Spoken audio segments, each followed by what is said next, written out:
وش وعورك؟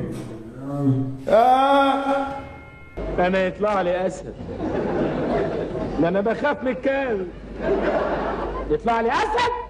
حدوتة غريبة جدا لشاب دخل حمام عمومي وفجأة لقى داخل عليه من الشباك أسد، وده بقى اللي خلاه في صدمة كبيرة ورعب. فتعالوا معايا أعرفكم حدوتة الفيديو الأسد اللي قلب الدنيا على السوشيال ميديا.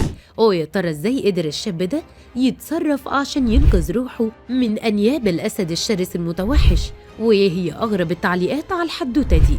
فجأة كده ومن غير أي مقدمات انتشر فيديو غريب قوي لشاب كان موجود في حمام عمومي، وقبل ما يطلع على طول ظهر له من فتحة في الحمام أسد دخل بيبص عليه براسه. حاول إنه يدخل بباقي جسمه لكنه ما قدرش بسبب حجمه الكبير، وده بقى اللي خلى الشاب ما يطلعش من الحمام العمومي ويفضل محبوس جواه لمدة 3 أيام بحالهم لحد ما صحى